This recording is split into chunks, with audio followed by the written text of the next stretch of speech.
자, 오늘 디모데후서 강해는 1장 10절에서 18절까지 있는 말씀을 가지고 우리 안에 거하시는 성령으로라는 그런 주제로 우리가 함께 하나님 말씀 듣도록 하겠습니다. 영어로는 By the Holy Ghost which dwells in us 라고 제목을 정했고요. 우리 하나님 말씀 같이 볼게요. 제가 한 절 읽고 여러분도 한 절 읽고 교독하겠습니다. 우리 마지막 18절은 함께 봉독합니다. 이제는 우리 구주 그리스도 예수의 나타나심으로 말미암아 나타났으니 저는 사망을 패하시고 복음으로써 생명과 썩지 아니할 것을 드러내신지라.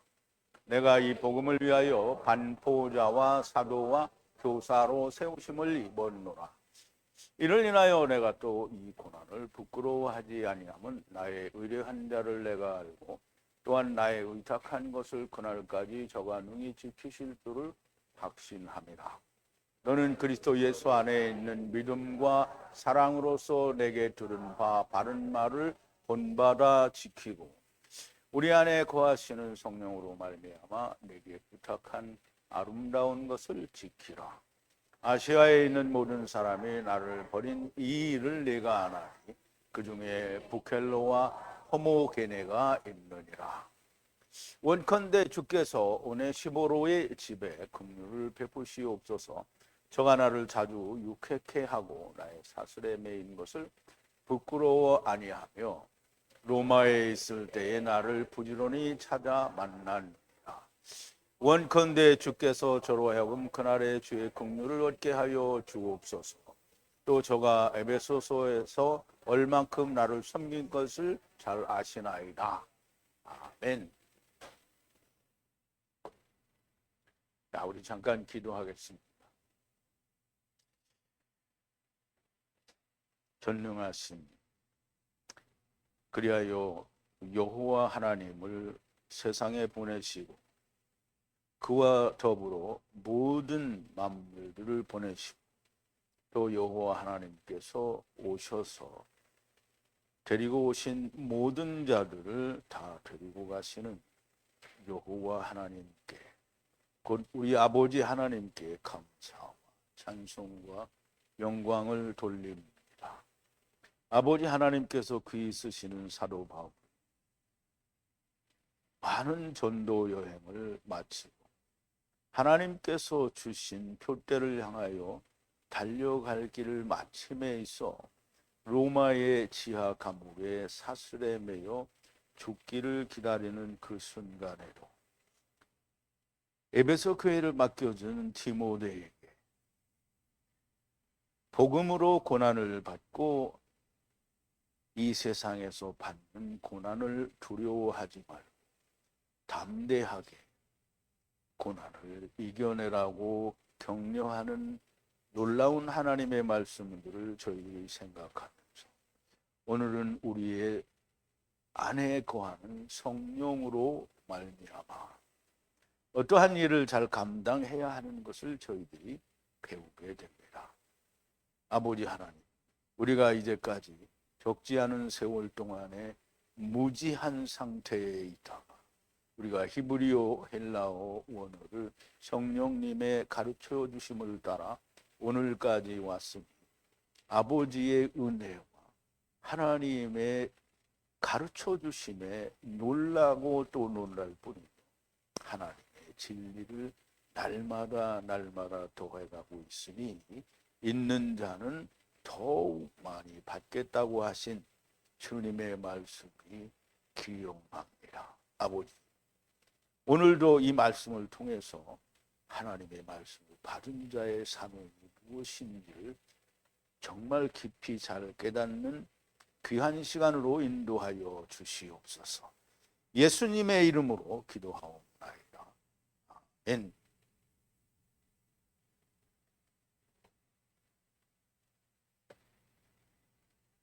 네, 여러분들한테 하나 물어볼게요. 여러분들이 저하고 같이 성경 공부하시기 전에는 여러분들의 안에 성령님이 계신지 안 계신지, 성령님이 내 안에 있다 또는 없다 이런 게 확신이 됐었습니까? 그런데 지금은 여러분들이 우리 안에 거하시는 성령이 있다라는 것을 확실하게 믿어집니까? 이게 안 믿어지면 곤란하죠. 곤란합니다. 우리 안에 거하신, 우리 안에 거하신다라고 하는 것은 많은 얘기를 해주고 있는 겁니다. 그냥 세상에 옛날에 부흥 강사들이 부흥 강사로 나가서 그 당교회에서 여러분 성령을 받으셨습니까? 아, 안 받았는데. 그러면 나를 따라하라. 예수 그리스도는 주시다. 이렇게 복창을 하라는 거죠. 그래서 그렇게 따라하면 이제 여러분 성령을 받았다는 거예요. 왜? 고린도후서 12장 3절에 보면 예수를 주시라 할 경우 성령이 없이는 할 수 없다고 얘기를 했거든요. 그러니까 입으로 예수는 주시다 이렇게 말을 했으니까 성령이 이제 왔다는 거예요. 근데 그렇게 해서 성령이 왔습니까? 그러니까 이게 참 성령이 내 안에 계신다라는 말은 정말 많은 것을 의미하고 있는데 우리가 그거를 말씀 속에서 좀 찾아보기로 하고요. 자, 지금 시간에는 지난 시간에 나누었던 말씀을 먼저 되새김하는 시간을 가져보겠습니다. 자, 하나님의 뜻에 의해서 그리스도 예수 안에서 생명의 약속을 따라 예수 그리스도의 사도가 된 바울은요. 자, 우리 하나님의 뜻은 우리가 이야기할 때는 아들을 보고 믿는 자마다 영생을 얻는 게 하나님의 뜻이라고 얘기를 했죠. 그런데 요한복음 6장 39절에 하면 아버지께서 내게 주시는 자 중에 내가 하나도 잃어버리지 않고 마지막 날에 다시 살린다라는 것도 역시 하나님의 뜻이 됩니다. 그러므로 요한복음 6장 39절에 있는 말씀은 가돌들을 위한 거고요. 그 다음에 요한복음 6장 40절에는 가탄들을 위한 겁니다. 그러므로 사도된 바울은 가탄과 가돌들의 사도가 된 바울이다라는 그런 뜻이 됩니다. 하나님의 뜻이니까. 뜻에 의해서 사도가 되는데요. 그런데 생명의 약속을 따라서 사도가 됐다고 합니다. 그럼 생명의 약속은 뭐예요? 생명이 누구죠? 생명이 어디에 있어요? 이제 지금은 내 안에 있는데 이 생명이 내 안에 오기 전에 어디 있었냐고요? 예수님이 생명의 약속이에요. 그러니까 생명의 약속을 따라 예수 그리스도의 사도가 됐다. 그러므로 사도가 된 사람, 즉 하나님의 말씀을 받고 그 말씀에 의해서 보내심을 받은 사람은 다 생명의 약속을 따라 생명의 약속이 그 안에 있어야 된다. 그럼 생명의 약속, 즉 생명의 약속이 내 안에 있는 게 아니고 이제 생명이 내 안에 있는 거예요. 생명이 내 안에 있다라는 말은 성령이 내 안에 있다라는 말을 포함하고 있는 겁니다. 자, 그래서 사람이 세상에 온 뒤로 최초로 보냄을 받은 자가 첫사람 아담이요. 그리고 나중 사람 아담이에요. 왜 천국에 보내줄 때는 데리고 가라고 보내줬고요. 또 갈 때는 데리고 오라고 보냈어요. 그래서 최초의 사도는 보내심을 받은 자는 첫사람 아담과 그리고 나중에는 이제 데려감을 당할 때에는 나중 예수 그리스도께서 처음 보내심을 받은 자가 됩니다. 그러니까 두 분이 한 분은 데리고 오는데 보냄을 받은 자고요. 또 데리고 가는데 보냄을 받은 자가 됩니다. 그래서 인류 최초의 사도는 주님이고요. 또 그분이 보낸 자가 사도가 됩니다. 즉 다시 말하면 예수님이 하나님께로부터 받은 말씀을 제자들에게 주고 또 세상에 보내니까 제자들이 또 사도가 된 거죠. 사도 바울 같은 경우는 다메섹에서 직접 주님을 만나서 이방과 이스라엘과 임금들에게 보냄을 받았잖아요. 그러니까 사도가 맞습니다.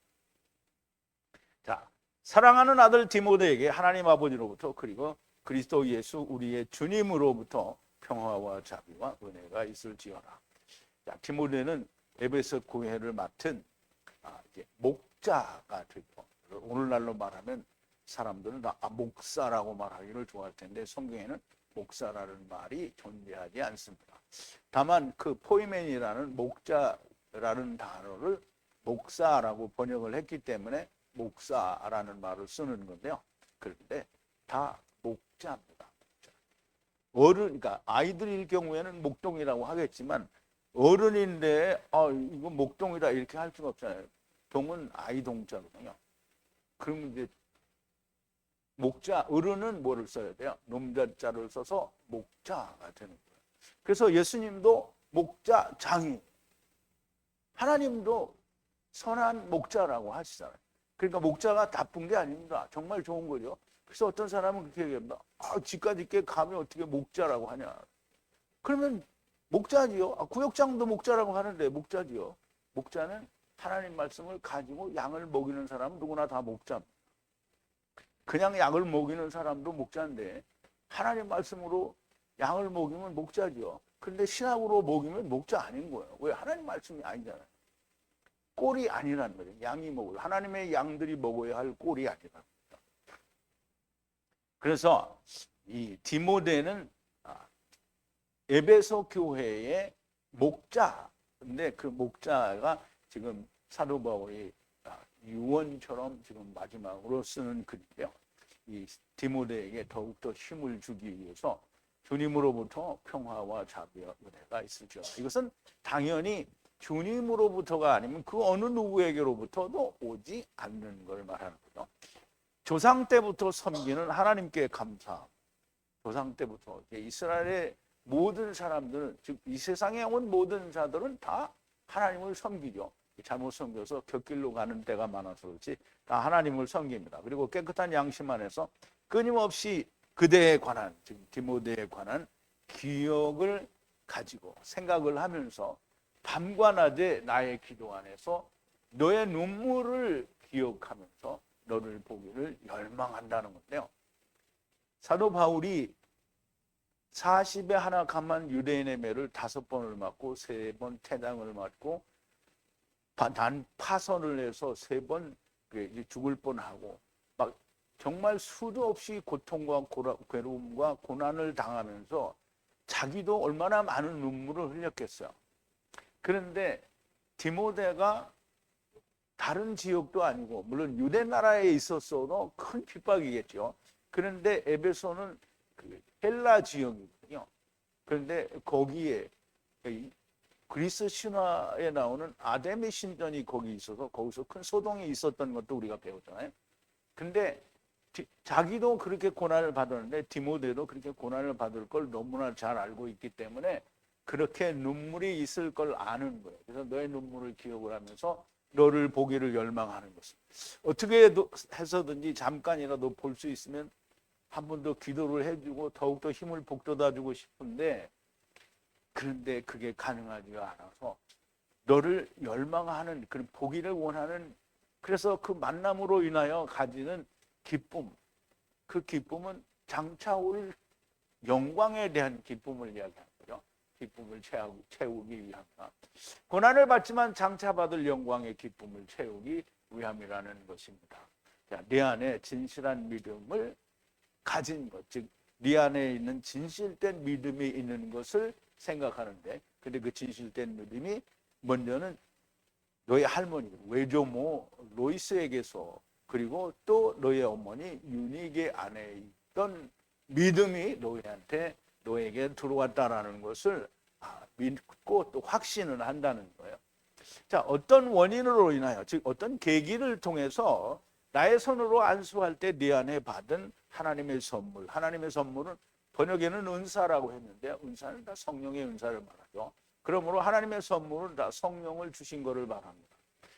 또 다시 너를 불붙게 하려는 성령이 충만하게 되면 더욱 뜨거운 열정으로 죽음을 두려워하지 않고 고난을 어떻게 다 감당하게 하려는 것이죠. 자, 우리가 받은 성령은 어떠한 고난도 두려워하는 성령이 아니고 권능과 사랑과 자제의 성령이시라는 거죠. 성령 받을 사람은 두려워하지 않아야 된다. 근데 진짜 성령 받았다라고 얘기를 하면서 두려워하는 사람, 그러니까 두려워하는 게 나는 절대 안 두렵다고 말하는데 두려운 부분이 많이 있는 게 사람입니다. 근데 정말 우리가 성령님이 내 안에 오시고 주님의 말씀과 아버지가 내 안에 오셔서 하나가 되면 두려운 게 없습니다. 그런데 이제 말만 두려운 게 없는 게 아니고 그러니까 우리가 세상에 대해서 두려운 게 없으면 우리가 뭘 믿는 거죠?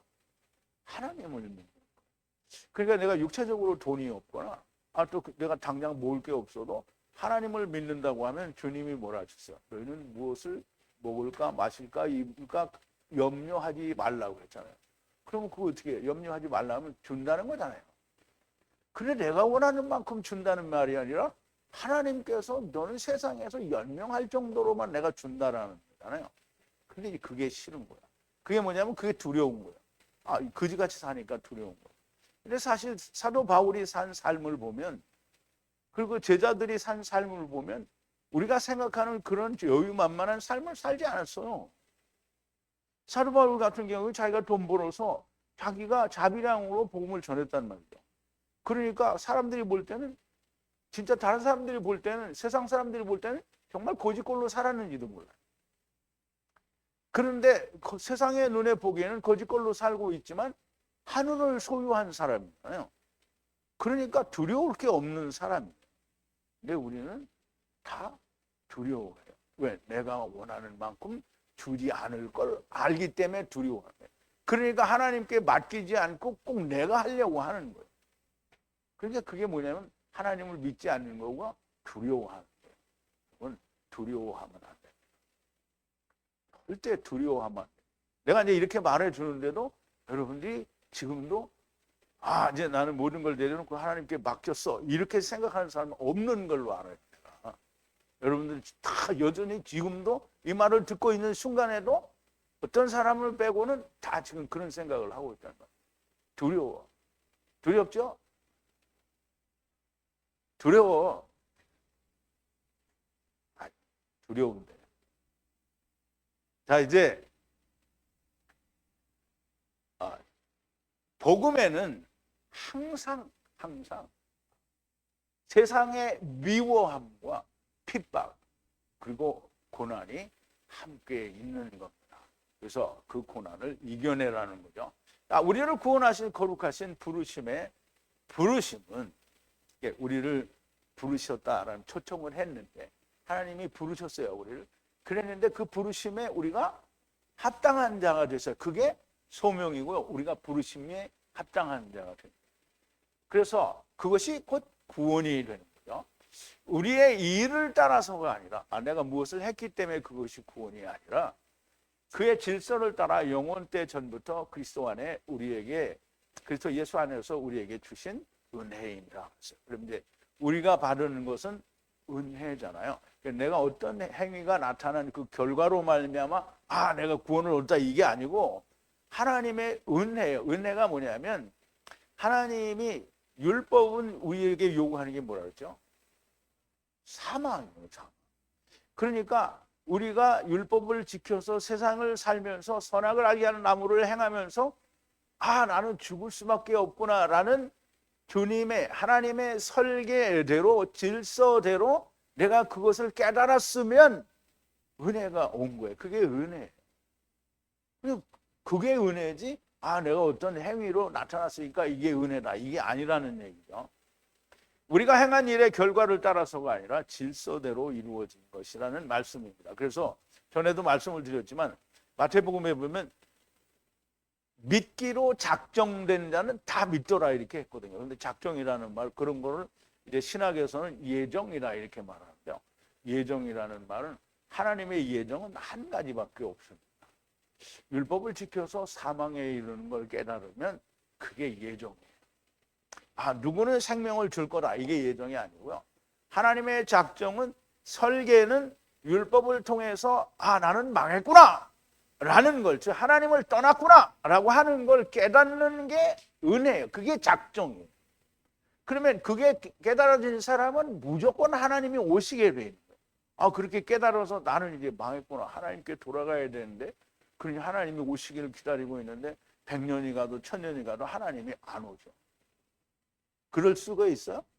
그럴 리는 절대로 없습니다. 전혀 존재할 수 없는 일인 거예요. 내가 하나님을 떠난 걸 알았어요. 그럼 하나님을 떠났다는 말은 에덴 동산에서 내가 타락했다라는 게 아니라 하나님의 나라로부터 하나님과 함께 일사가리려 모든 것을 보고 그리고 세상에 왔다는 거예요. 그러니까 자기가 세상에 온 거를 흙 속에 들어갔으니까 몰라요. 그런데 하나님이 그걸 모르게 내비두고 너는 위에서부터 온 걸 모르니까 너는 지옥에나 가거라 이렇게 한다고 하면 하나님이 정말 무지한 분이죠. 그런데 성경에 다 써놨잖아요. 그 예수님이 오셔서 제일 먼저 니고데모에게 하신 말이 뭐예요? 위로부터 온 걸 알아요. 위로부터 왔으니까 온 걸 알아야 된다는 거잖아요. 우리가 창세기를 공부하고 출애굽기, 레위기, 민수기를 이렇게 쭉 공부하면서 우리가 하나님께로부터 이사가가 하나님이 함께 의논해서 이렇게 가자. 그래서 영광을 위해서 우리가 왔다라는 거는 다 공부를 했어요. 그런데 믿지 않는 거는 뭐예요?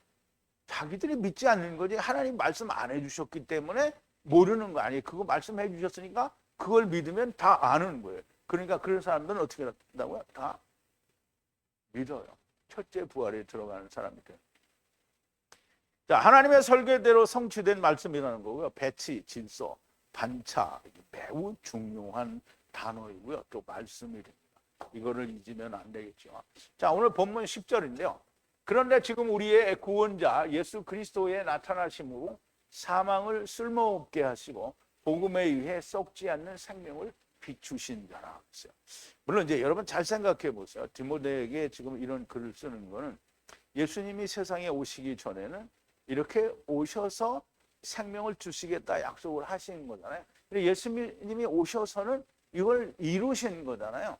그럼 그 이루신 것에 대해서 디모데에게 다시 한번 또 디모데 후서를 읽는 후대의 사람들에게 다시 한번 그 예수 그리스도로 말미암아 이런 일들이 이루어졌다라는 걸 말씀하는 거예요.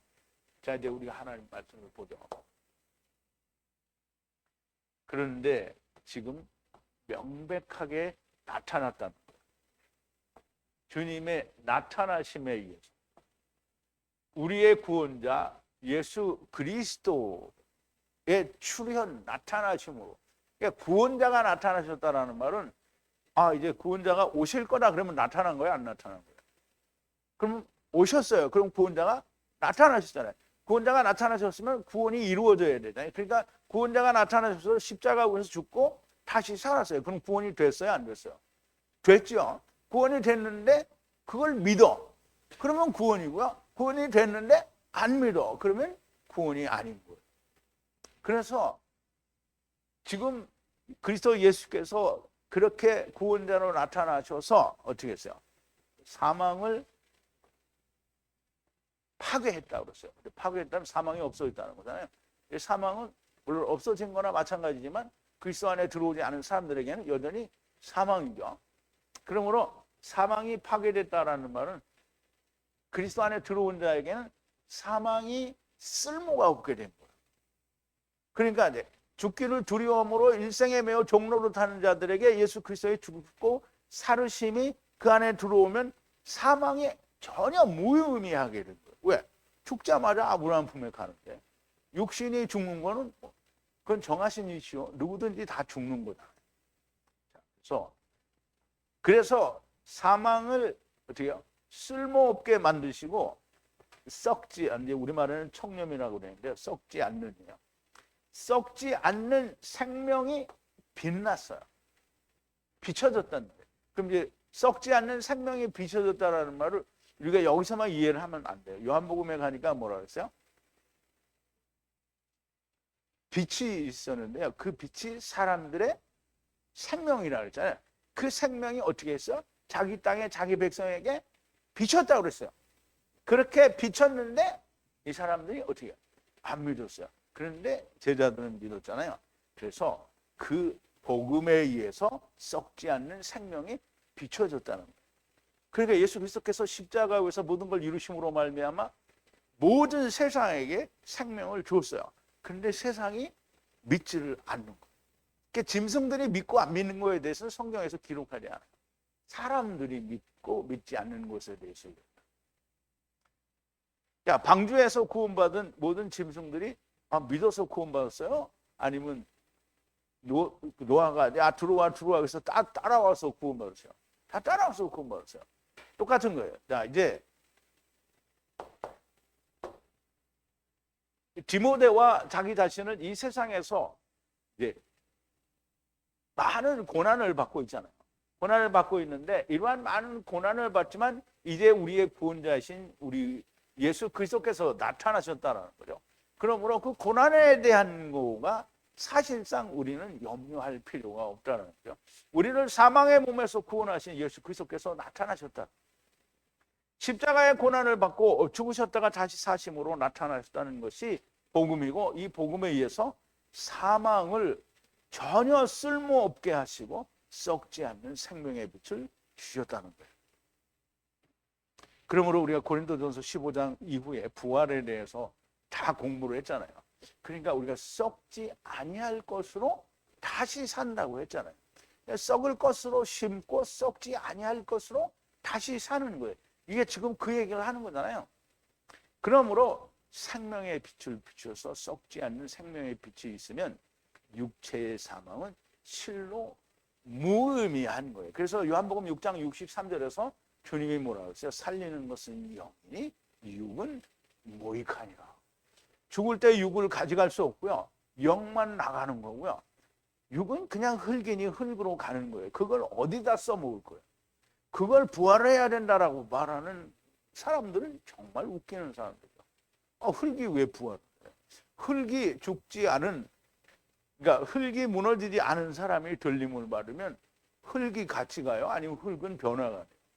변화되죠. 흙은 아무짝에도 쓸모가 없는 거예요. 근데 이제 흙이 너무 좋은 사람들이 너무 많죠. 흙을 좋아하는 사람 있어요? 없죠. 그런데 세상에서 예수 믿는다는 사람들이 이 썩지 않는 영원한 생명을 정말 가볍게 여깁니다. 가볍게. 그러니까 이제 이게 교회 다니면서 막 복 받아서 큰 부자는 되고 싶은데, 영생은 그냥 거저 얻는 것으로 생각해요. 근데 그 말도 맞아요. 왜냐하면 둘째 사망에 가면 그냥 물에 빠져 죽었는데 건짐은 못 받았잖아요. 그냥 죽은 거잖아요. 근데 여러분, 이제 중간에 말이 나왔으니까 제가 얘기할때, 주님이 베드로에게 반세계에 대해서 이야기할 때, 주님이 네가 바닷가에 가서 낚시를 해서 처음 잡힌 물고기의 입을 열면 한 세겔이 나오니까 너와 나를 위해서 내라 그러죠. 그럼 이제 어제도 제가 물에 빠져서 구원받는 거를 얘기를 했는데요. 물에 빠져서 구원받는 거는 아들을 보고 믿으면 같이 죽는 거잖아요. 같이 죽고 같이 살아요. 그러면 동시에 한 세겔이 되죠. 그럼 이제 자기 혼자 살다가 주님과 같이 죽지 않고 자기 혼자 죽어요. 그러면 자기만 반세계를 낸 거잖아요. 그 주님이 반세계를 내서 하나가 돼야 되는데 주님이 반세계를 그 사람들에게는 안 줬어요. 같이 죽은 사람에게는 줬어요. 그래서 자기는 반세계를 내서 그럼 주님이 반세계를 줄 때까지 기다려야 되잖아요. 근데 그때가 언제냐고. 노아 때에는 반세계를 줬어요. 노아 때 사람들에게 줬단 말이죠. 왜? 궁창 위에 물에 빠졌으니까. 그런데 그 후에 죽은 사람들은 자기만 죽었잖아요. 반세겔이 안 왔어. 그럼 반세겔이 언제 와요? 공중재림 때는 카탄도를 위해서 오는 거잖아요. 그러면 그 음부에 가 있는 사람은 주님이 와야 돼요. 반세겔이 와야 된다는 거예요. 그럼 반세겔이 언제 와요? 둘째 사망에서 오죠. 그러면 둘째 사망에서 오니까 거기서 한 세겔이 되는 거예요. 이제 여러분 뭔가 이해가 돼요? 뭔가 감이 와요? 그러니까 물에 빠져 죽은 사람은, 그냥 자기 혼자 빠져 죽은 사람은 구원이 아닌 거예요. 둘째 사망에서 구원이 되는 거예요. 근데 그걸 구원이라고 안 한다고 그랬죠. 그냥 가는 거예요. 자, 정말 가볍게 여기죠. 아예 영생이라는 게 그냥 천국 가는 거구나 이렇게 생각하지, 영원한 생명이라는 게 뭔지 몰라요. 자, 땅에 육신의 생명이 정말 중요한 것이 세상에서 예수 믿는 사람들의 믿음이요 생각입니다. 자, 모두가 자기가 생각한 대로 될 겁니다. 생각한 대로라는 말은 믿은 대로 된다는 거죠. 자, 11절인데요. 이것으로 연합하여 내가 전도자로 사도로 이방인의 선생으로 세움을 받았느니라. 자, 이것으로 연합하여, 합하여라는 말이죠. 이 에이스는 하나라는 단어에서 유래가 됐고 합하다는 그런 뜻을 가지고 있죠. 그래서 나를 설교자로 세우시고 그리고 사도로 세우시고, 그리고 주님이 그렇게 세웠다라는 거예요. 주님이 이방인의, 여기 주님이 아니고요, 이방인의 디다칼로스 선생. 이방인의 선생으로 하나님이 세우셨다라는 이 복음이에요. 이 복음이 뭐예요? 이 복음 이러니까 우리가 본문에서 이제까지 연결해온 복음에 대해서 다 버리고, 세상이 말하는 기쁜 소식, 좋은 소식, 구원파에서 말하는 기쁜 소식, 이런 거 아니라고요. 분명히 너무 명백하게 얘기했죠. 예수 그리스도로 말미암아 사망을 전혀 쓸모없이 만드시고 생명의 빛을 우리에게 비춰주신 그 복음이 복음인 거예요. 그런데 이제 그걸 세상 신학이 말하는 대로 이해하면 안 됩니다. 오늘 우리가 창세기, 출애굽기, 레위기, 민수기, 그리고 이제까지 공부한 모든 복음서와 또 고린도 전후서, 또 디모데 전후서, 데살로니가 전후서, 여기를 통해서 우리가 배운 그 복음이 하나님이 우리를 데리고 오시고, 우리를 데리고 가시고, 반세계를 내고 반세계를 내고, 조금 전에 얘기한 게 이런 게 다 이루어진 것이 복음입니다. 이 복음으로 말미암아 사도 바울을 하나님이 설교자, 전도자로 세우시고, 그리고 사도로 세우시고, 이방인을 위하여 선생이 되게 하셨다라.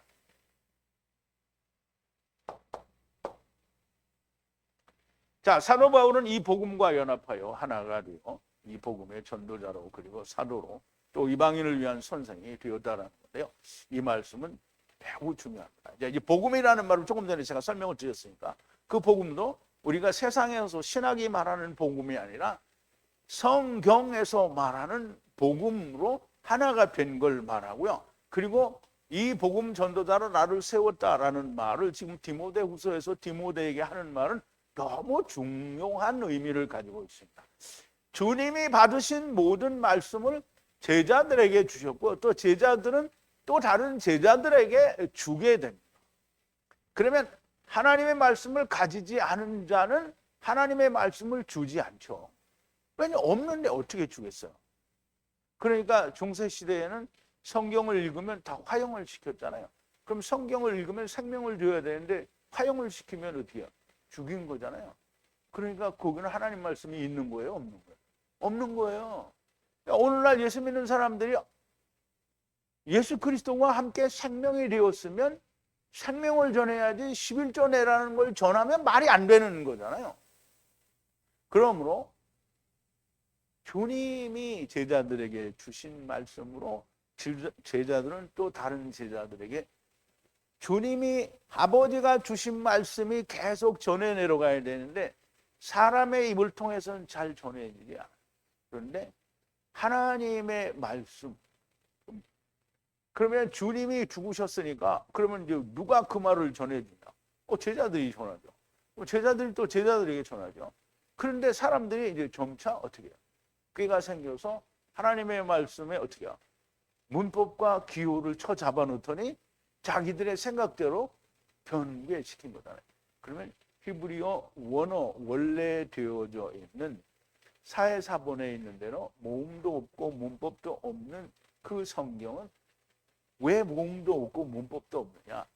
하나님이 항상 참견을 하시기 때문에, 성령님께서 역사하시기 때문에 사람에서 사람으로 전수가 되어야 그게 하나님 말씀이 전수가 되는 거예요. 그런데 사람들은 그거를 거절했죠. 이스라엘이 하나님께서 자기들의 왕이시기를 거절하고 인간의 왕을 달라고 한 것처럼 자기들이 원하는 걸 달라고 한 거예요. 그래서 사람들은 자기들이 원하는 대로 금송아지도 만들고요. 그리고 왕도 달라고 하고, 그래서 그 왕에 의해서 어떻게 해요? 좋은 점보다는 나쁜 점이 더 많죠. 그래서 항상 하나님이 선지자를 버릴 수가 없는 거예요. 왕은 다 날탕이거든요. 진짜 왕이, 좋은 왕도 있지만 대부분의 왕들이 다 하나님을 거역해요. 왜? 자기가 왕이니까. 사람이 왕이 되면 하나님을 떠나요. 이게 참 말이 안 되는데. 자, 이제 사람이 사람에게 넘겨지면 하나님의 말씀이 안 가는데, 번역되지 않은 원래 하나님이 처음 사람과 함께 사용하셨던 히브리어 셈조거라고 하는데요. 히브리어로 하나님께서 기록하신 그 말씀을 통하면 주님이 지금 내 옆에 살아계시지 않고 제자들이 살아계시지 않아도 사도 바울이 살아계시지 않아도 그 말씀으로 우리가 어떻게 해요? 하나님의 말씀을 우리가 받을 수 있는 거죠. 그러므로 번역된 성경으로 신학으로 가르치는 것은 하나님이 주신 말씀을 전해주는 게 아니라 신학을 전해주는 거지 하나님이 말씀하신 하나님의 말씀을 전해주는 게 아니라는 거예요. 그러므로 사도 바울이 디모데에게 내가 이 복음으로 전도자가 되고 사도가 되고 이방인의 선생이 되었으니까 너도 똑같이 이걸로 같은 일을 하라는 거예요. 자, 사도가 되고 이방인의 선생이 된 것을 디모데에게 주었다라는 뜻이고요. 오늘 저는 여기 있는 이 목자는 주님도 아니고 사도 바울도 아니지. 오직 복음을 받은 자로. 어디서 받았어요? 제가 복음을 어디서 받았어요? 주님도 안 주셨고 사도 바울도 만난 적도 없고 제자들도 만난 적도 없어요. 근데 제가 복음을 어디서 받았겠어요? 우리가 지금 하는 히브리어 원어 성경을 통해서 받은 거잖아요. 그럼 그 복음을 받은 자, 즉 하나님이 기록하신 성경에서 복음을 얻어서 여러분들에게 전하니까 저도 주님이 주신 말씀을 가지고 여러분들에게 전하는 거다라는 말이에요. 그러면 똑같은 일을 하는 건데 물론 아는 사람이 믿지 않아요. 주님이 하신 말씀도 안 믿고 사도 바울이 한 말도 제자들이 한 말도 안 믿는데 여기에 내가 나는 주님의 말씀을 히브리어 원어에서 배워서 지금 가르치는 것 이렇게 하면 믿어요? 안 믿어요? 안 믿죠? 아주 놀고 있네요. 있다고 소리나 써놓는 거죠. 그러나 하나님의 진리는 곧 하나님의 말씀을 전한다. 하나님의 말씀을 전한다라는 거죠. 자, 12절인데요. 이런 원인들에 의해 고난을 경험하되 부끄러워하지 않을 것은 믿는 자가 나의 맡긴 것을 능히 확증할 것을 알고 그날까지 지킬 것을 아노라.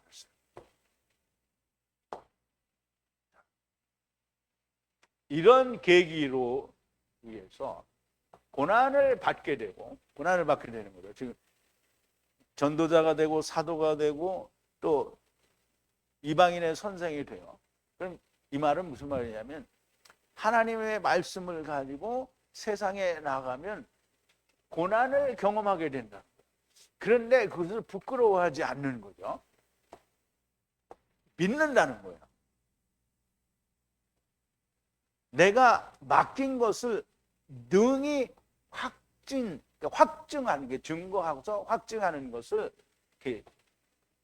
믿는 자가 그것을 능히 할 것을 내가 안다는 거예요. 다시 말하면 디모데가 그 일을 잘 해서 복음을 잘 확증할 거라. 그러니까 내가 맡겼어요. 사도 바울이 맡긴 게 뭐예요? 이방인의 그러니까 말하자면 복음의 전도자가 되고 사도가 되고 이방인의 선생이 되는 그 일을 맡긴 거잖아요. 그 일을 등이 잘 감당할 것을 안다는 거예요. 그리고 그거를 그날까지 지킨다는 거예요. 그날은 언제요? 물론 이제 디모데 자신에게는 자기가 이제 가는 날까지죠. 그런데 그 말씀이 계속 다른 사람들에게 전도되고 또 전도되면 주님이 오시는 그날까지 그것이 연결이 돼야 된다라는 말씀을 하는 겁니다.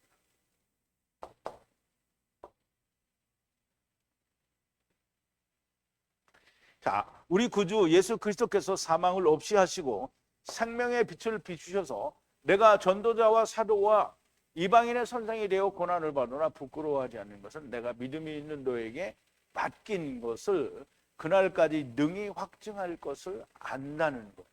주 안에서 나에게 주신 모든 것을 너에게 맡기셨다라는 그런 뜻이 됩니다. 자, 13절인데요. 그리스도 예수 안에서 사랑과 믿음 안에서 나에게 드는 것과 함께 건강한 말씀으로 표본이 되라. 자, 여기 이제 형태라고 우리말에는 번역을 했는데요. 이게 디포스라는 말과 디포스라는 말에 이 앞에 그러니까 오퍼라는 단어가 붙었어요. 그래서 이 디포스는 형태 또는 그 형상 이런 걸 말하거든요. 그러면 표본을 가지라라는 뜻인데요. 건강한 말씀인데요. 어떤 건강한 말씀이냐면 나에게로부터 들은데요. 무엇을 들었냐면 그리스도 예수 안에서 믿음과 사랑 안에서 들은 건강한 말씀으로 모든 이에게 본이 되는 것을 가지라는 거예요. 그러면 사도 바울이 다른 성경에서 너희는 내가 그리스도를 본받은 것 같이 나를 본받으라 그래서 이게 지금 그 얘기하는 거예요. 너는 다른 사람들에게 본이 되라는 거예요.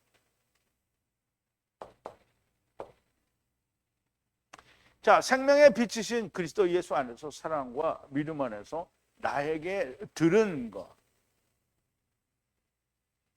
들을 은인데 이거 뭔가 말이 잘못됐어요. 이게 하나를 빼야 돼. 들은 거예요. 나에게 들은 것. 주님이 바울에게 주신 모든 것을 들었을 거고요. 또 이 말씀으로 건강하게 모든 사람의 본이 되라는 말씀입니다. 자, 14절인데요. 우리 안에 거하시는 거룩한 성령에 의해서 맡기신 선한 일을 지키라. 지금 이제 이제까지 사도 바울이 내가 너에게 맡긴 것을 네가 잘 지키라 이렇게 말을 했는데요. 또 그 말을 다른 말로 이제 설명을 하는데요. 우리 안에 거하시는 거룩한 성령에 의해서 맡기신 선한 일을 지키라. 그럼 이제 사도 바울이 맡겨 주었지만 사실은 하나님께로 받은 것을 준 거잖아요. 그러므로 성령님의 역사가 반드시 있게 되고요. 성령님의 역사가 없이는 하나님의 일이 온전하게 이루어지지 않습니다. 그러므로 우리가 이제 이 말씀을 좀 원문을 보죠.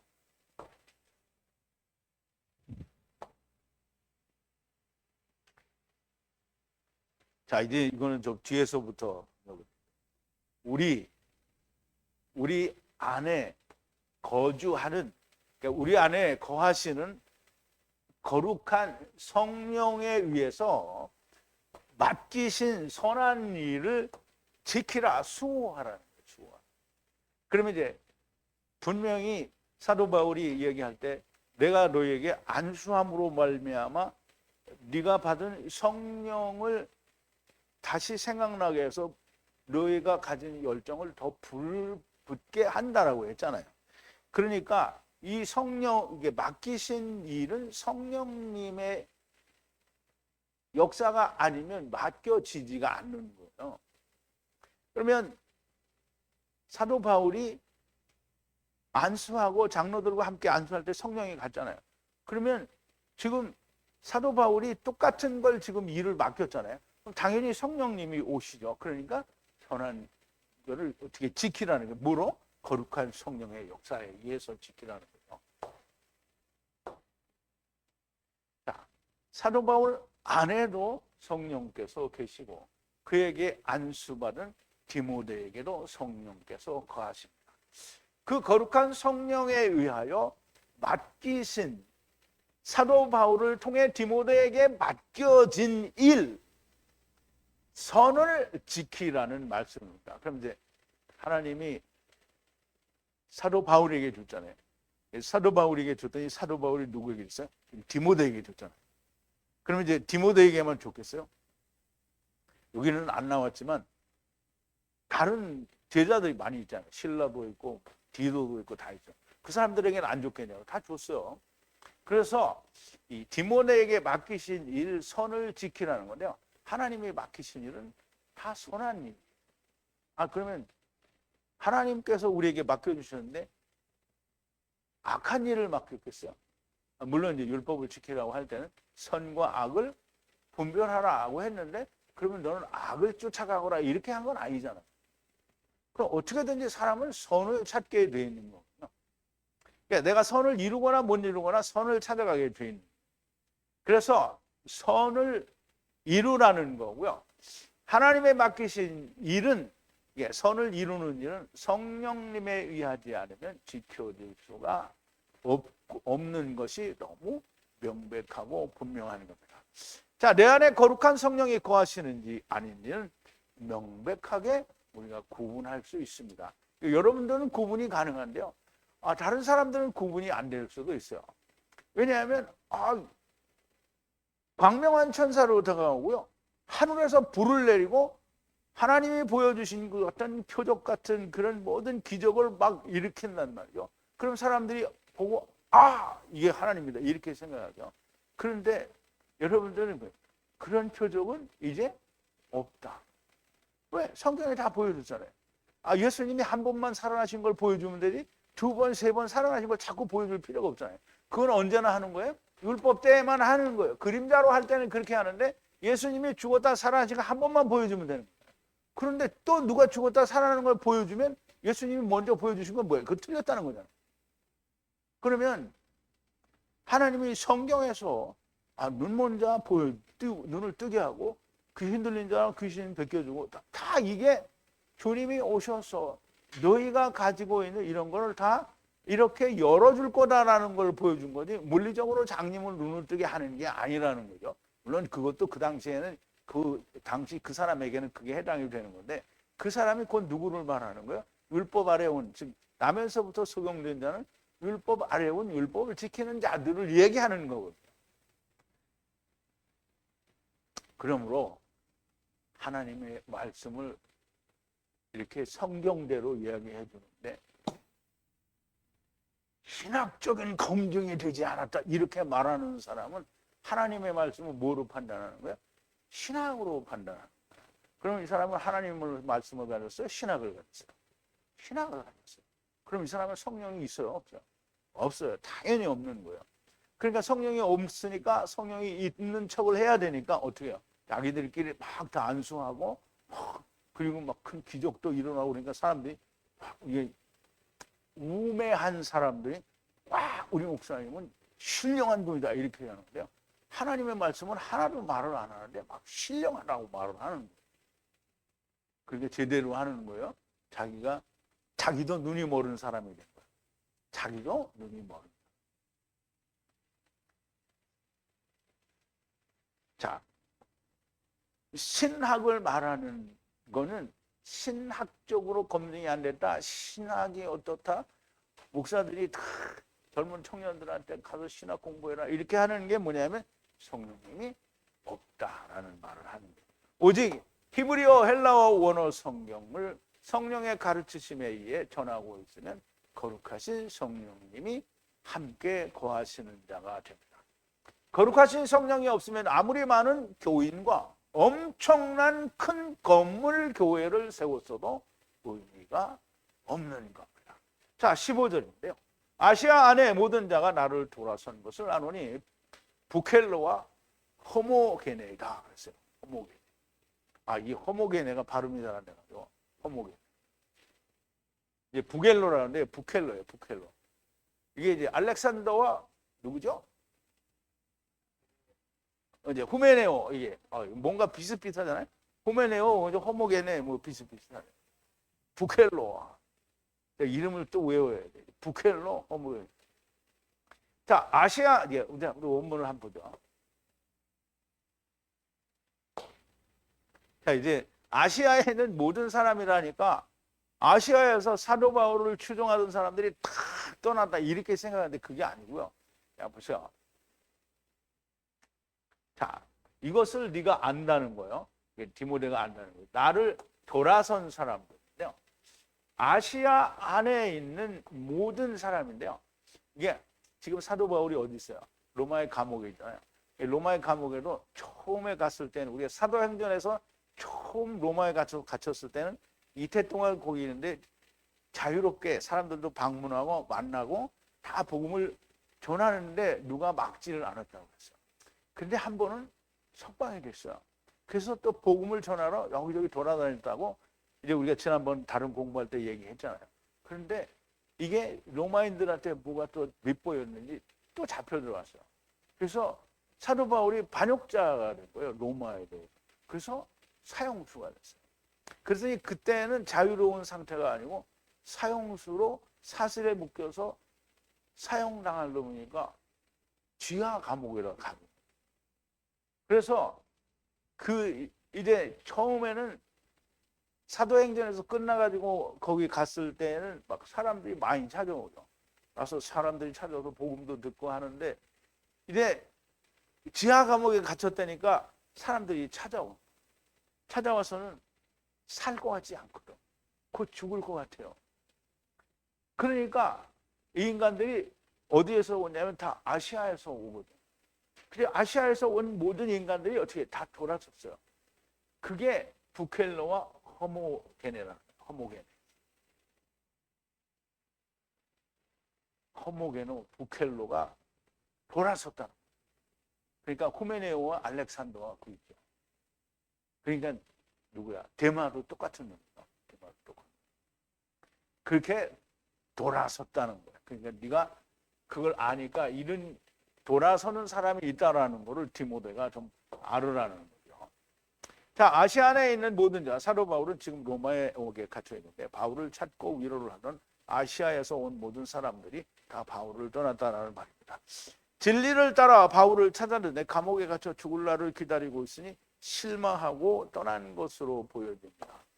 자, 주님이 모든 표적과 기적을 보고 주님을 메시아라고 믿었어요. 유대인들이 다 그렇게 믿었단 말이에요. 그랬는데 험하게 십자가에 매달리게 되니까 그럼 이제 완전히 실망하는 거예요. 아유, 우리를 구하러 온 메시아인 줄 알았어요. 그러니까 이제 메시아가 와서 자기들을 살려주면 뭐 철저까지 믿었는데 아니 들려야 한다고 그러고 죽으니까 이거 메시아 아니구나 다 버린 거예요. 그러면 이제 사도 바울도 아니 이렇게 뭐 복음에 대해서 새 생명에 대해서 이야기하더니 왜 자기는 왜 죽어? 그러니까 이제 돌아서서 가버린 거예요. 똑같은 거예요. 그래서 이 사람들이 유대인들하고 똑같이 소망이 없다고 생각하고 바울을 떠나는 것이라고 그렇게 보여집니다. 그래서 그 이름이 부켈로와 허모게네다. 진리를 떠나는 자들이 점점 많이 나오죠. 처음에는 대마만 나오는 것 같더니 후메네오와 알렉산더도 나오더니 부켈로와 허모게네도 나와서 이제 또 나오고요. 자, 16절인데요. 주께서 그 이제 떠난 놈만 나오면 참 섭섭하죠. 근데 여기는 정말 훌륭한 사람이 나왔어요. 주께서 오네시보로, 이름이 오네시보로. 그래서 빌레몬서에 나오는 오네시몬 줄 알았더니 오네시보로예요. 다른 사람이요. 그 집에 자비를 주시기를 바라는데 나의 사수를 부끄러워하지 않고 종종 나를 원gin하게 하였다라는 거예요.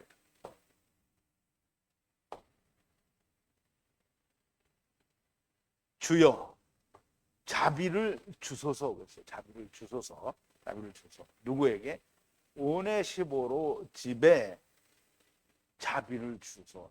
이 집은 그 오이코스라고 해서 히브리어로는 뭐라고 하냐면 바이트예요. 바이트. 오네시보 집에. 그럼 이제 사람들이 오해를 할 수 있어요. 오네시보 집이니까 오네시보의 가정이다 이렇게 생각하는데요. 예. 오네시보의 집, 오네시보의 집이 어디 있어요? 만약에 이제 오네시보가 죽었다고 하면, 그러니까 집이 어디냐? 오네시보의 집이. 그러니까 그 집이 뭐냐고요? 하느님의 집이죠.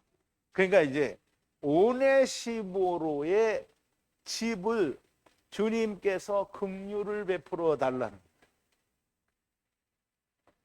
나에게 종종 새롭게 했다. 원기를 주었다는 거예요. 나의 사술에 매인 것을 부끄러워하지 않고 찾아와서 면회를 와서. 그래서 자기를 유쾌하게 했다고 하는데 여기 유쾌하게 했다는데 원기가 이제 죽음을 앞에 두고 있는데 힘을 내게 했다라는 말이 됩니다. 오네시보라는 사람이 있는데 이 사람은 에베소 교회에도 있었고요. 감옥에 갇힌 사도 바울을 종종 찾아왔는데 이 다음 절에 보면 매우 부지런히 찾아왔대요. 사형수인 사도 바울을 면회하기 위해서 간수들에게 매도 많이 맞았다라는 전승들이 있어요. 그래서 이제 성경에는 나와 있지 않지만 다른 사람들의 기록에 의하면 오네시보라는 사람이 바울을 열심히 가서 만나다가 매도 정말 많이 맞았다. 근데 그렇게 매를 맞다가 그 매를 못 이겨서 죽임을 당한 것으로 그렇게 보여집니다. 그래서 사도 바울이 지금 기도를 하는데 그 오이코스라는 말은 산말로 하면 오이케테리온을 말하는 거예요. 즉 다시 말하면 하늘에 있는 효소를 말하는. 그러면 그 집에 은혜를 베풀어서 오네시보로가 하나님의 자비의 은혜를 받게 해달라는 거죠. 온갖 순환을 당하면서도 사도 바울을 찾아 위로를 해준 사람이고요. 사도 바울에게 등을 돌린 사람들에 비하면 사도 바울은 정말 큰 위로를 받은 것이고요. 그의 주의 종이요 사도 바울인, 그러니까 즉 다시 말하면 오네시모라고 하는 사람이 주의 종이요 사도인 바울을 염려하고 사랑하는 마음이 정말 남달랐던 것으로 보여집니다.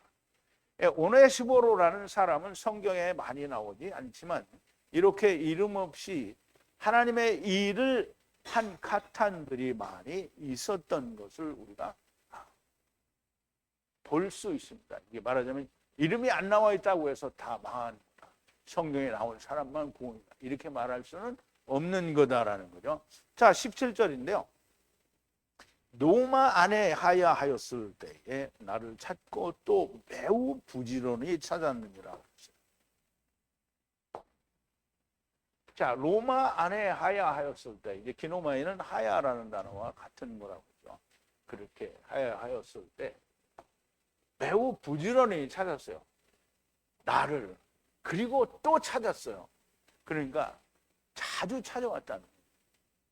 그러면 여러분이 사도 바울이 에베소 교회에서도 있었고 사도 바울에 대해서 주의 종이라고 생각을 하고 하나님의 말씀을 전하는 사람이라고 생각하니까 어떻게 꼭 주님을 돕는 것 같이 생각을 하고 그렇게 고난을 받으니까 어떻게든지 가서 위로를 하고 보고 싶은 거예요. 그래서 이 사람은 진짜 주님을 만나는 심정으로 사도 바울을 만난 거예요. 그래서 매우 부지런히 자꾸 찾아갔어요. 근데 에베소에 있다가 로마까지 가는 건 짧은 거리가 아니에요. 그냥 기왕에 갔는데 또 에베소로 갔다가 또 오려면 얼마나 먼 길을 또 가야 돼요. 그러니까 간짐에 거기서 어떻게든지 사도 바울이 혹 죽는다면 죽는 날까지 내가 여기서 그를 만나리라 하고 기다리고 있었던 것이 아니겠느냐. 그런데 그날을 채우지 못하고 먼저 죽임을 당합니다.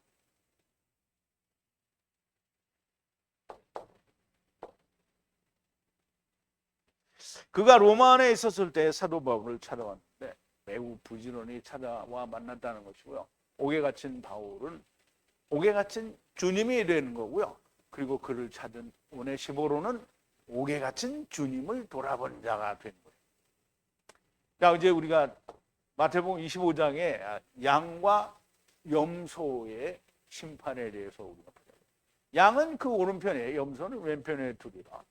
그때 임금이 오른편에 있는 자들에게 이르시되 내 아버지께 복을 받을 자들이여 나와 창세로부터 너희를 위하여 예비된 나라를 상속하라. 내가 줄일 때에 너희가 먹을 것을 주었고 목마를 때에 마시게 하였고 나그네 되었을 때 영접하였고 벗었을 때에 옷을 입혔고 병들었을 때에 돌아보았고 옥에 갇혔을 때에 와서 보았느니라. 이에 의인들이 대답하여 가로되 주여 우리가 어느 때에 주의 줄이신 것을 보고 공개하였으며 목마르신 것을 보고 마시게 하였나이까. 어느 때에 나그네 되신 것을 보고 영접하였으며 벗으신 것을 보고 옷을 입혔나이까. 어느 때에 병드신 것이나 옥에 갇히신 것을 보고 가서 배웠나이까 하리니 임금이 대답하여 가로되 내가 진실로 너에게 이르노니 너희가 여기 내 형제 중에 지극히 작은 자 하나에게 한 것이 곧 내게 한 것이니라 하시고 그랬어요. 물론 사도 바울이 여기서 말하는 지극히 작은 소자는 아니지만 하나님의 말씀을 맡은 자를 죽기 전에 그를 사랑하는 마음을 보여준 것은 그 주님을 만나는 마음으로 보여준 거라고 보여집니다. 그래서 그는 영생에 들어가는 자가 된 것이고요. 사도 바울도 그의 집을 위해서 간구를 하는 거죠. 자, 18절인데요. 마지막입니다. 주여 그에게 주소서 그날 안에 주님과 함께 자비로 만나시옵소서. 에베소 안에서 얼마나 섬겼는지 당신께서 더 잘 아시나이다. 이제 우리말 번역은 지금 사도 바울이 주님께 하는 말인지 디모데에게 하는 말인지 구분이 안 되게 네가 뭐 이렇게 얘기를 하는데 그 당신께서라는 그런 말로 우리가 이해를 하면 더 좋습니다. 자, 이제 여기 앞에 보면 주님께서 주시옵소서라고 했잖아요. 자비를 찾아서 주님과 함께 자비를 찾아서 주라는 거예요. 언제? 그날에. 그날에는 주님이 오시는 마지막 날인 거잖아요. 에베소 안에서 얼마나 당신을 섬겼는지 더 당신이 아신다는 거예요. 그러면 오네시보로가 디모데를 섬겼어요? 아니면 그럼 이게 지금 사도 바울이 디모데에게 얘기하는 거예요? 디모데에게 네가 더 잘 알지 않냐 이렇게 얘기하는 거예요? 이제 주님께 기도하는 거잖아요. 그러니까 오네시보로가 에베소에서 얼만큼 당신을 섬겼는지 주여 당신이 아시지 않습니까? 라는 얘기를 하는 거예요. 그러므로 그날에 주님과 함께 자비로 그를 찾아달라는 거예요. 그럼 이제 주님이 가실 수 있는 데는 어디예요? 아브라함 품이에요? 음부예요? 아브라함 품이에요. 근데 이거 그 얘기하는 거예요. 근데 이제 이렇게 얘기하면 네가 어떻게 하냐? 근데 우리가 성경을 이제까지 공부했으니까 이걸 알 수 있는 거잖아요. 여러분들은 모르겠어요? 이해가 안 돼요? 이 목자가 이거 어디서 소설 쓰는 것 같이 보여져요? 그러니까 모르는 사람들은 이렇게 놀고 있네요 이런 얘기를 하는 거예요.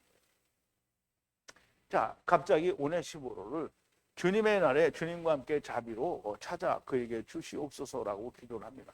아마도 오네시보로는 이미 먼저 죽은 것으로 보여집니다. 사도 바울을 찾다가 매를 맞아 죽었는지 모릅니다. 사도 바울이 그것을 알고 그의 영혼에 대하여 기도하는 것으로 보여지고요. 그가 에베소 안에서도 얼마나 주님을 섬겼는지 주님께서 더 잘 아시지 않느냐라는 기도를 하는 겁니다. 사도 바울은 옥중에서 죽음을 기다리며 많은 복잡한 감정을 느꼈을 거라고 생각이 됩니다. 자기를 버리는 자들이 있는 것에 대한 연민도 있을 것이고요. 이렇게 죽음으로써 자기를 위로하고 죽는 길까지 같이 가는 자에 대한 감동도 있을 것이고요. 자기는 가지만 남아서 복음으로 인해 고난을 받을 아들 디모데를 생각하면 정말 눈물이 앞을 가릴 것 같기도 합니다. 부모의 마음이라는 것이 내가 당하는 것은 괜찮은데 자녀가 당하는 것을 그렇게 아파하는 것을 우리가 인지상정이라고 생각할 때 사도 바울이 당한 고난은 스스로 당하는 것이지만 자기의 믿음의 아들이 그런 고난을 당하기를 그렇게 마음으로 깊이 인내하라고는 하는데 그런 게 지나갔으면 좋을 것 같은 마음을 또한 가지고 있는 게 아니겠습니까? 우리가 그 당시에 사는 것은 아니고 또 그들의 상황을 우리가 100% 느낄 수는 없지만 이렇게라도 원어를 통해서 또는 그때 당시의 시대 상황을 성경을 통해서 조금이라도 이해하고 생각하게 되니까 정말 사도 바울의 그 개인적인 감정이나 이런 것들을 우리가 조금은 그래도 느낄 수가 있는 것 같아요.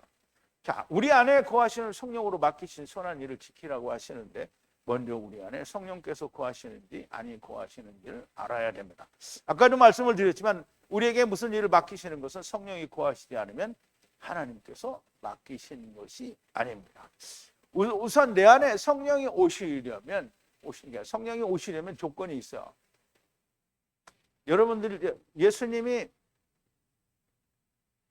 너희에게 성령이 오신다라고 약속을 했잖아요. 그런데 성령이 오시면 누구에게 오는지를 이제 우리가 알아야 됩니다. 그래서 우리 보자고요. 자, 요한복음 14장인데요. 예수께서 대답하여 가라사대 사람이 나를 사랑하면 내 말을 지키리니 내 아버지께서 저를 사랑하실 것이요 우리가 저에게 와서 거처를 저와 함께 하리라. 나를 사랑하지 아니하는 자는 내 말을 지키지 아니하나니. 누구 말을 안 지킨다고요? 주님의 말. 주님이 말씀을 하셨어요.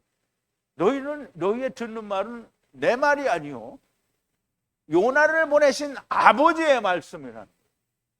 내가 아직 너희와 함께 있어서 이 말을 너희에게 하였거니와. 지금 내가 아직 가지 않았단 말이에요. 하나님이. 그래서 너에게 이 말을 하였고 보혜사 곧 아버지께서 내 이름으로 보내실 성령 그가 너에게 모든 것을 가르치시고 내가 너에게 말한 모든 것을 생각나게 하시리라. 그러면 주님이 아버지께로부터 받은 그 말씀이 너희 안에 있어야 성령님이 오신다라는 거예요. 성령님이 그 말씀이 없으면 아버지께로부터 받은 주님께서 받으신 그 말씀을 제자들에게 주셨어요. 그래서 그 말씀이 없는 사람에게는 성령님이 오시지 않는다는 거예요. 절대적입니다.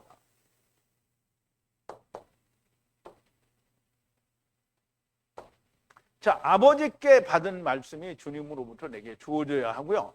주님이 아버지께 받으신 모든 말씀을 제자들에게 주시고 십자가에서 죽으시고 다시 사셔서 하늘에 오르시면 내게 들은 바, 여기 의를이라고 해요. 들은 바 아버지의 약속하신 성령을 기다려요. 여러분 이게 잘 봐야 됩니다. 자, 사도행전 1장인데요. 사도와 같이 모이사 저희에게 분부하여 가라사대 예루살렘을 떠나지 말고 내게 들은 바, 주님께 들은 바예요. 아버지의 약속하신 것을 기다리라. 아버지께서 약속하셨어요. 그럼 아버지께서 주시는데 말씀이 없는 자에게 주시겠다고 약속을 하지 않았어요. 요한은 물로 침례를 베풀었으나 너희는 몇 날이 못해요 성령으로 침례를 받으리라 하셨느니라. 그럼 이제 성령을 보내주시겠다라는 거잖아요.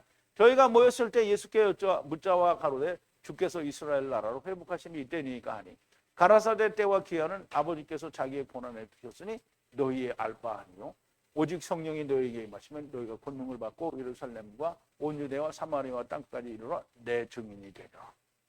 그럼 이제 주님께서 주신 말씀이 있어야 성령님이 오시는 거야. 그러니까 신학 공부를 많이 해가지고 신학 박사가 뭐 3개, 5개 있어도 성령님이 어떻게 오시지 않는다는 거예요.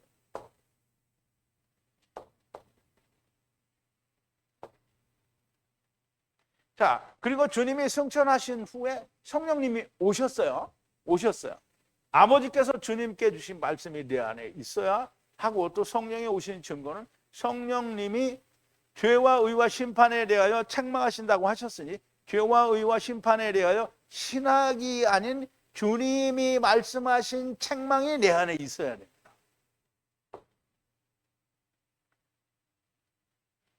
자, 예수님이 요한복음 16장에서 제자들이 주님이 가신다고 하니까 이제 십자가 죽으셨다가 살아나서 이제 가셔야 된다고 하니까 이제 염려하는 거죠. 그러하나 내가 너희에게 실상을 말하노니 내가 떠나가는 것이 너희에게 유익이라. 내가 떠나가지 아니하면 보혜사가 너희에게로 오시지 아니하실 것이요 가면 내가 그를 너희에게로 보내리니 그가 와서 죄에 대하여 의에 대하여 심판에 대하여 세상을 책망하시리라.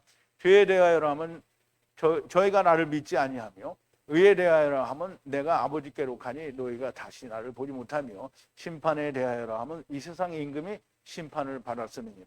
내가 아직 너희에게 이를 것이 많으나 지금은 너희가 감당치 못하리라. 그러나 진리의 성령이 오시면 그가 너희를 모든 진리 가운데로 인도하시니 그가 자의로 말하지 않고 오직 듣는 것을 말하시며 장래일을 너희에게 알리시리라. 그가 내 영광을 나타내리니 내 것을 가지고 너희에게 알리겠으므라. 그러면 주님이 주신 말씀이 누구에게든지 그 안에 있어야 성령님이 오셔서 진리 가운데로 인도하시고 자위로 말하지 아니하고 주님께서 말씀하신 걸 가지고 장래일을 알려주시는. 그런데 우리가 공부해봤잖아요. 그럼 이제 야곱의 20년, 다니엘의 세일에 여기 뭐 하나님 말씀이 그 안에 다 들은 거잖아요. 장래일이 다 들었어요. 내 것을 가지고 너희에게 알리겠습니다.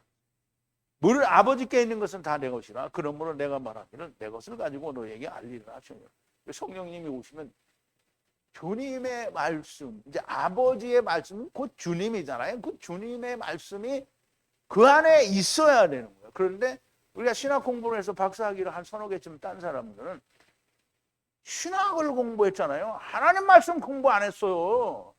신학을 공부했는데 어떻게 성령님이 거기 오시냐고. 그럼 이제 내가 이 말을 하면 네가 하나님이냐 이 새끼야 이렇게 얘기하겠죠. 그래 나 하나님은 아닌데 하나님 말씀이 내 안에 있잖아요. 그럼 하나님의 말씀이 얘기하는 거지 내가 얘기하는 게 아니잖아요. 성경에 어디 한 군데라도 너희가 신학 공부를 열심히 하면 하나님이 성령을 주시겠다. 그러면 성령님이 너희의 신학을 다 풀어줄 거야. 이렇게 얘기한 데가 있냐고요. 그러니까 뭐 나를 못 믿겠다고 말하는 거 좋아요. 안 믿으면, 믿지 않으면 그냥 그만인 거예요. 믿지 말라고.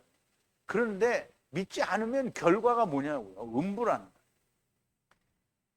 그 책망이 주님이 말씀하신 책망이지 신학이 말하는 죄와 의와 심판에 대한 책망이 아니라 주님이, 그 성령님이 오셔서 책망하시는 그 책망이 있어야 성령이 내 안에 계신 거.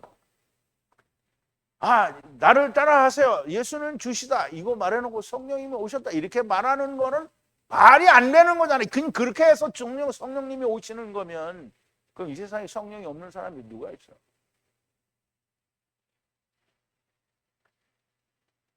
자, 성령님도 계신 것이 아니고요. 맡기신 것도 없는 겁니다. 성령이 내 안에 계시면 언제나 죄와 의와 심판에 대한 올바른 성령님에 의한 책망이 있어야 됩니다.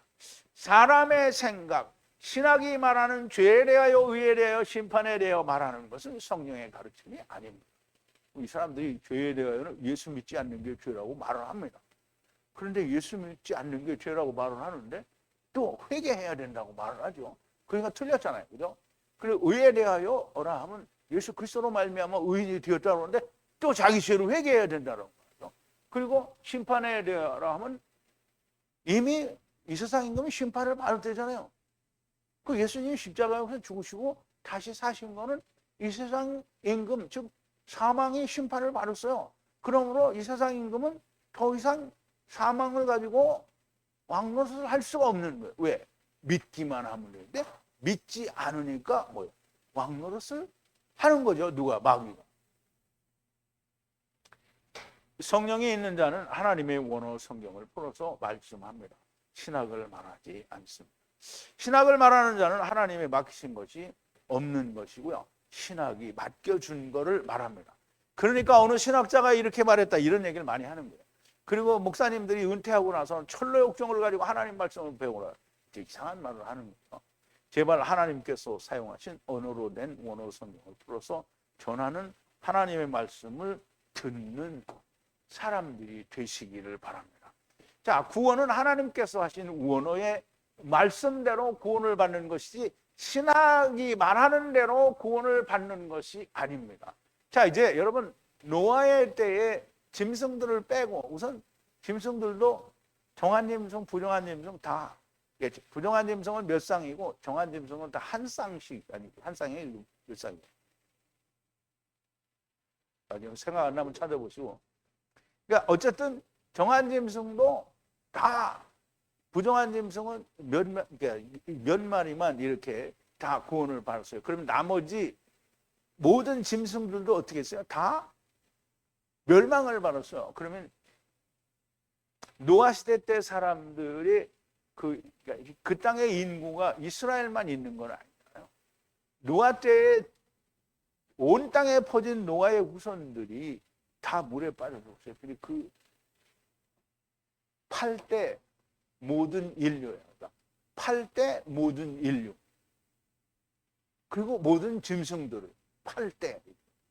그러면 예수님이 뭐라고 했냐면 인자가 올 때에는 노아의 때와 같으니 노아의 때와 같다. 그러면 지금은 그 노아의 때보다 인구가 훨씬 많잖아요. 그죠? 그러면 8대 전 인류니까 지금도 또 8대 전 인류가 되는 거예요. 그러면 노아 때 사람들이 다 틀렸잖아요. 그러면 멸망의 문으로 간 사람들이잖아요. 이 사람들이. 그러면 오늘 우리가 그러면 네 말대로 하면 세상의 모든 신학을 하는 사람들이 다 틀렸냐? 노아 시대 때 사람들이 다 틀렸잖아요. 좁은 길로 가지 않은 사람은 다 틀린 거예요. 그러니까 나한테 너만 맞냐 이렇게 말하는 건 정말 미련한 소리야. 왜? 하나님의 말씀에 맞는지 베레아 사람들처럼 저 인간이 말하는 게 맞는지 틀리는지 살펴보면 될 거 아니에요? 살펴볼 능력도 없으면서 무슨 하나님을 믿는다라고 얘기를 하느냐.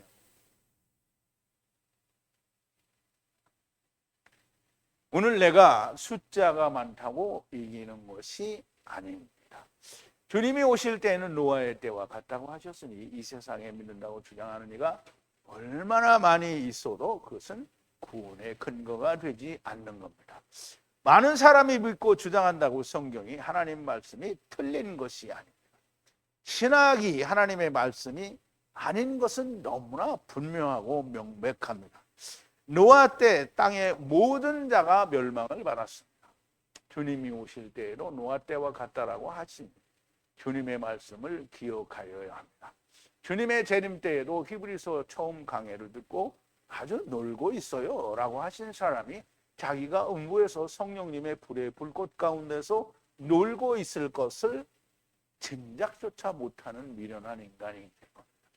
주님이 말씀이시고 사도 바울의 말씀으로 확증이 된 겁니다. 믿지 않는 사람이 반드시 있어도 믿지 않는 사람이 있는데요. 있어도 너무 많을 거예요. 그 중에 한 사람이 그 너무 많은 사람 중에 한 사람이 되지 말고 방주에 들어간 8사람 중에 한 사람이 되셔서 영생에 들어가는 여러분들이 다 되시기를 바랍니다. 우리 기도하시겠습니다. 사랑이시고 은혜이시고 긍휼이신 우리 아버지 하나님, 오네시보로에게 은혜와 자비를 주시기를 간구하는 사도 바울의 기도를 들으시는 우리 주님이시여, 오늘 많은 사람들이 멸망의 문을 향해 가면서 이렇게 많은 사람들이 가는데 이것이 어떻게 멸망의 문이겠느냐라고 생각하며 멸망의 문을 향해 달려갑니다. 주님은 좁은 길로 가라고 하였고 좁은 생명에 이르는 그 길은 좁고 협착하라 하였습니다. 아버지 하나님, 우리는 많은 사람들이 간 그 길을 가기를 좋아합니다. 아버지, 진리가 어렵고 또 하나님의 말씀 히브리어가 어려워도 정말 우리 같은 히브리어에 대한 무식한 자들도 풀 수 있고 해석할 수 있는 것은 성령님께서 함께 하시기 때문이 아니겠습니까? 아버지 하나님, 우리가 다 하나님의 말씀을 좁은 길을 찾아서 사람들이 많이 찾지 않는 그곳을 찾아서 우리가 생명의 길로 들어서는 모든 사람들이 되게 하여 주시옵소서. 예수님의 이름으로 기도하옵나이다. 아멘.